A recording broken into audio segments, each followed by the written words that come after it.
Okay. Everybody's sound is good? Yes? Yes? Okay. Thank you all very much for joining us again today. Today, Mayor Price is going to give initial statements, followed by Chief Kraus, who will give an update on the investigation. And David Cook will have a brief statement after that. If y'all would hold your questions until the end, then we will be able to take some questions of any of the three that you'd like to ask questions to. With that, we'll go ahead and introduce Mayor Price. Thank you. Good afternoon. Thank you all for being here. We wanted to take this opportunity to talk a little bit about Saturday morning, what happened, and Mrs. Jefferson's death. But before Chief and City Manager speak, I wanted to say a few things to my city. We are all heartbroken today. Atatiana was a beautiful, smart, amazing young woman, by all accounts, who was unjustly taken from her family. The entire city is in pain. As a mother, a grandmother, a sister, an aunt, I can't imagine anything worse, and I'm so sorry. On behalf of the entire city of Fort Worth, I'm sorry. To Atatiana's family, it's unacceptable. There is nothing that could justify what happened on Saturday morning. Nothing. To Mr. James Smith, I know you're hurting today as well. You called police as we ask good neighbors to do. You were being that wonderful neighbor, the one that we all want next door to us, the type of person who does what's right in Fort Worth. Atatiana's death has left you totally shaken and your sense of security and trust in law enforcement jeopardized. And I'm sorry. To Atatiana's nephew, who witnessed the unspeakable loss, sorry doesn't cut it. The entire city needs to surround this young man with prayers, support, and anything that his family needs. Lastly, the images released showing the gun inside Miss Jefferson's home. The gun is irrelevant. She was in her own home, caring for an 8-year-old nephew. Atatiana was a victim. She was taken from her family in circumstances that are truly unthinkable. I'm listening and hearing our community, my home. There's heartbreak, but healing and renewal of trust will come. It'll take a significant amount of work from all of us, and it must be done day by day, a step at a time, action by action, and it won't stop until we have justice and closure for Atatiana's family, to rebuild a sense of trust for the community and with our police department. Mere words are not enough. We are taking immediate action. You will hear from the chief and city manager in a few moments. City leadership has set in place motions to bring a third-party panel of national experts to review this department. City Manager Cook will have more specifics for you in a minute. I would say, act justly, love mercy, walk humbly. Those words from scriptures are short and poignant on a day like today. Our community is mourning and hurting. Everyone expects justice, no matter how you define justice. This council, this city, and this police department will live humbly and provide the justice. Justice is critical here. We know we cannot bring back this young woman who was taken all too soon. But this is a pivotal moment for a city that will and can come together. And we will take actions swiftly and with transparency. Thank you all for caring. Let's wrap this family in love and prayers. Chief Kraus. Thank you, Mayor. Before I provide an update, I'd first like to extend my sincerest sympathies to the family of Atatiana Jefferson. Her father called this shooting senseless, and I certainly have not been able to make sense of why she had to lose her life. On behalf of the men and women of the Fort Worth Police Department, I'm so sorry for what occurred. you, Atatiana's family and friends, have my apologies, my condolences, and my prayers. We've received many calls from the community expressing their concerns and demands, and I assure you, as chief of this department, I share those concerns, and I demand a thorough, transparent, and speedy investigation. This will not be an opportunity for us to make excuses, but rather to investigate this case to the fullest, to provide the justice we all seek for Atatiana. Our officer-involved shootings are investigated by both our major case unit, which investigates the criminal aspect of the case, and our internal affairs unit, which investigates administrative policy and training violations. These investigations occur concurrently but separately. I will outline where we are with both investigations at this point. The Internal Affairs Unit responded to the scene of the shooting. Their role is to observe the on-scene investigation, but they take a back seat to the criminal investigation being conducted by the Major Case Unit. The officer who shot Atatiana was served his written administrative complaint on Sunday. At that time, he was also placed on detached duty and stripped of his badge and firearm. My intent was to meet with him today to terminate his employment with the Fort Worth Police Department.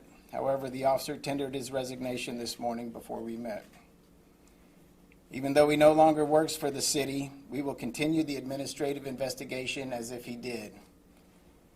The case will be completed and reviewed by the chain of command. Had the officer not resigned, I would have fired him for violations of several policies, including our use of force policy, our de-escalation policy, and unprofessional conduct. A statement to that effect will be placed within the investigation to serve as a written record of that determination. Additionally, the separation paperwork that is sent to the state licensing agency, the Texas Commission on Law Enforcement, will reflect that he was dishonorably discharged from employment with the Fort Worth Police Department. Now that the officer has resigned, he no longer has the protections of state civil service law. Therefore, I can now release his name. Aaron Dean, ID 4598, was the officer who responded to the call and fired the shot that killed Atatiana. He was hired by the department on August 21st, 2017, and commissioned as a licensed peace officer on April 13th, 2018. Despite his resignation, the officer still faces criminal charges from the major case investigation. I've personally checked on the progress of that case repeatedly, and I anticipate a substantial update to provide you no later than tomorrow. Additionally, we have also presented a preliminary case to the FBI to review the officer's actions for possible civil rights violations. None of this information can ease the pain of Atatiana's family, but I hope it shows the community that we take these incidents seriously. We will continue to provide updates as they become available. Thank you.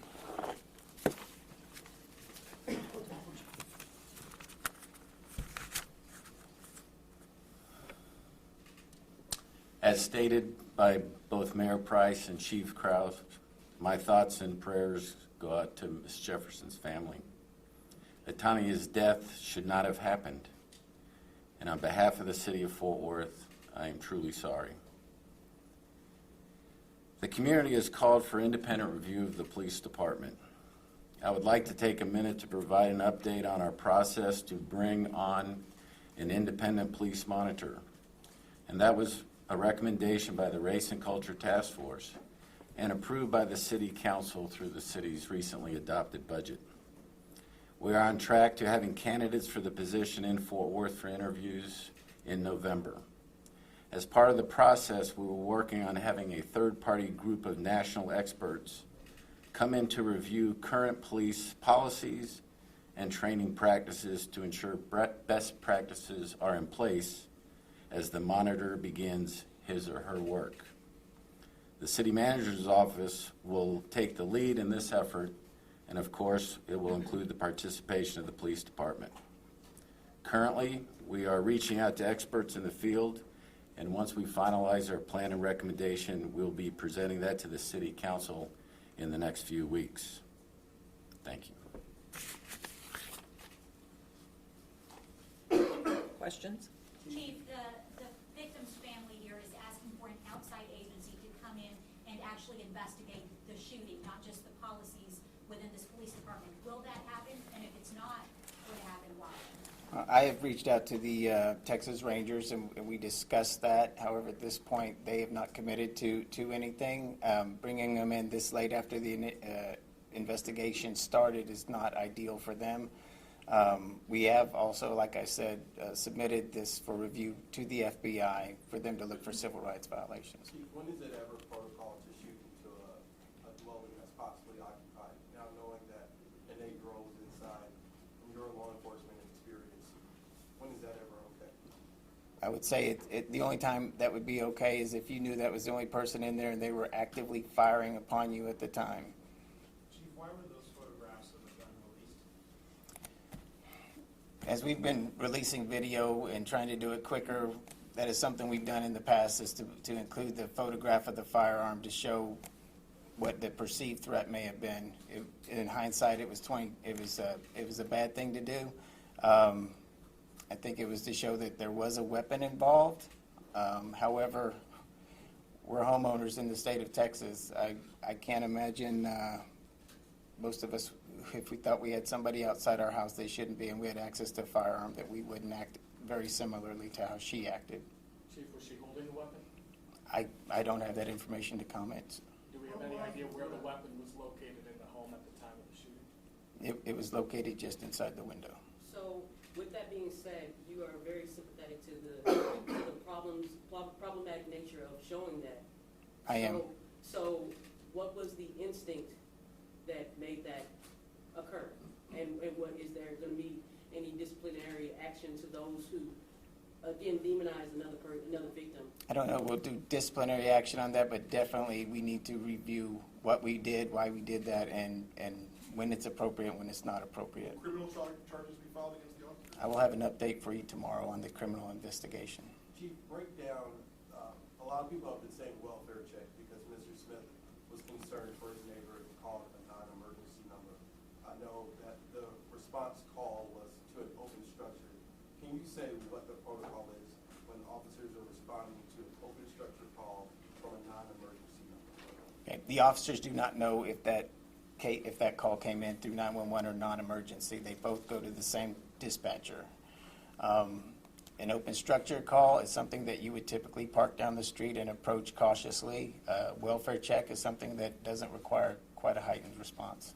And so from Mr. Smith's call, it was not taken as a welfare call? That appears to be accurate. Do you know if the officer showed up just in a regular patrol car? Was he part of a different type of unit? No, it's patrol. Chief, did the officers fire from within the fenced-off backyard? And That if is- so, did they knock on the front door first? There's no indication they knocked on the front door, and yes, they did fire from the backyard. Would you expect him to knock on the door or ring the doorbell, acknowledging their presence there in some form? If they were doing a welfare check, yes. If they thought they had something more criminal, then a more tactical response would be warranted. I know that Aaron Dean was only with the department for a very short period of time, and during that time, was he disciplined for anything else prior to this incident? I believe there was an accident on his record and nothing else. What does that mean? Car What accident? does that mean, Chief? What does that mean, accident? A traffic accident.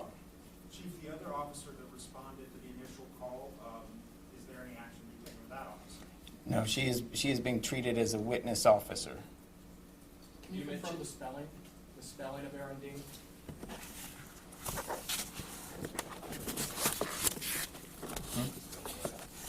AARONDEAN.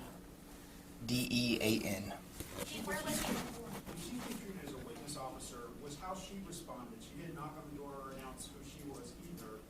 Is that protocol? Is that what should have happened? Again, it depends on the mindset of the officer, what type of call they think they're responding to. You mentioned bringing in a third party to look at your overall policies and procedures. Is there any thinking that you may need to do something sooner to go over training or policies with the staff you have in place right now? Absolutely. Each of these incidents causes us to reflect upon that. So in what way might that happen, or might So we see that? we've already had our use of force coordinator look out at other agencies, what they're doing, their training and their policies, and compare ours to theirs and see where we need to improve.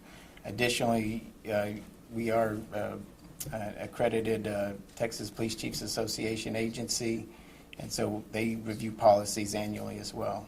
Chief, this officer, how old is he, and had he been previously with any other police department? I do not have that information on his age. I do not believe he has been with another agency.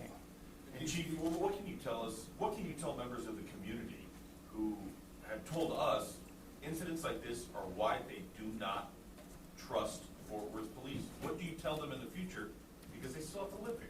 I tell them I get it.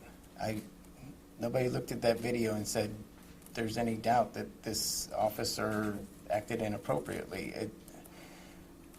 I get it. We're trying to train our officers better. We're trying to shore up our policies, and we're trying to ensure that they act and react the way that the citizens intend them to. That they act and react with a servant's heart instead of a warrior's heart. There are times for officers to act as warriors and defenders, and there are times for them to act as public servants and humble servants. A number of community members last night at the vigil raised the number of shootings that have happened, officer-involved shootings in Fort Worth and here. Is there a problem? Has something changed? Is there, I guess, a difference in responses now than there used to be that has prompted that? No, there's not, and I believe we have had less officer-involved shootings this year than we did last year. We did have several in a short period of time, I believe 6 fatal ones since June 1st. Has the officer been cooperative in interviews? Which officer? The officer in the shooting? No, He's not been cooperative? no. Is he supposed to be cooperative, I think, or? He resigned before his opportunity to cooperate. So he hasn't taken any questions from you That as is- of this moment? That is correct. What is the Did that number play of into his shootings? firing at all? Did that play into his firing at all? Or? I wouldn't say that's why he was fired. I mean, What's the protocol then, sir? How soon after a shooting is the officer usually either having to speak with you guys about what he says happened and his perceived threat in this case? okay, like I said, we served him his written administrative warning Sunday. Once that is served by state civil service law, he has 48 hours to offer a statement, or we cannot we cannot question him for 48 hours after that point. What are you telling your officers, your other officers who are out on the street today? What are you telling them? Most of the officers I've encountered over the past couple of days are telling me, Chief, this isn't how we operate. They understand the gravity of the situation. They understand how this has eroded the public trust in them. Chief, knowing that he hasn't been cooperative, in cases similar to this, there have been instances where it takes so long for the officer's name to become public, that essentially gives them time to wipe social media, to wipe anything like that clean. Have steps been taken to preserve all of that in this particular officer's case? As we saw in the Amber Geiger case, that ended up being a significant issue in her trial. Have steps been taken to preserve this officer's social media accounts and anything like that? I don't have that information. Could I ask the mayor, please, ma'am? Just because this is what we're talking about today, Ms. Price. Since the shooting, former police chief Fitzgerald has said, and his supporters really have said that they're renewing their calls for his reinstatement, suggesting that perhaps the number of police shootings would not be as high if he were still on the job, and they're asking for him to come back. What's your response to that, ma'am? I'm not going to comment on former Chief Fitzgerald. I think it's an unnecessary distraction from a hurting community. Mayor Price, you mentioned the outside, or the chief mentioned the outside agency, the police monitor. Can you speak about the Citizens Review Board? Do you believe that still needs to be in place? We accepted the recommendations of the Race and Cultural Task Force, and one of the charges to the police monitor will be to look at best practices for the CRB, the Citizens Review Board, and to recommend to council how it should be set up and what powers they should have and what their authority will be. So when the police monitor's hired, that'll be one of the first things he does is begin the process to collect data on that. This panel that we're looking at is separate from the police monitor. The police monitor is a part of our Race and Cultural Task Force.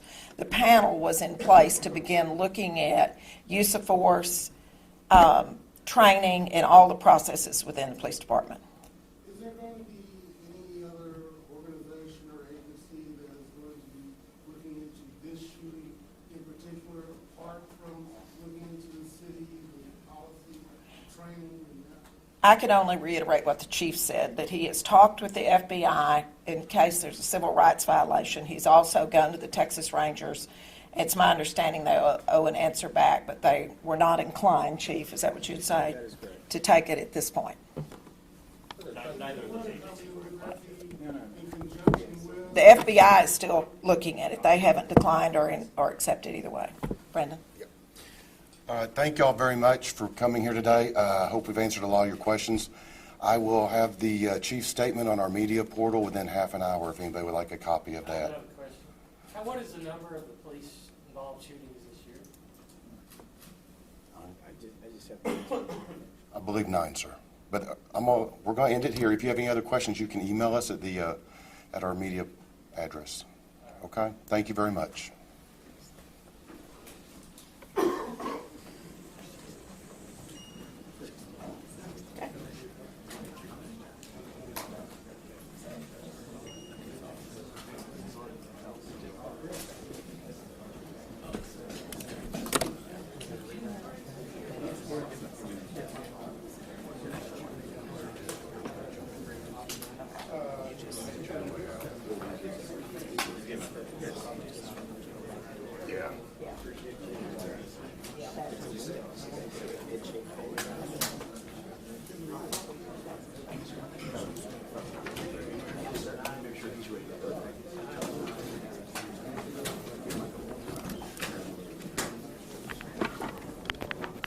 All right, our media partners, we're going to reset for the Spanish portion. So we'll give these gentlemen and ladies a few moments, and then we'll do Spanish.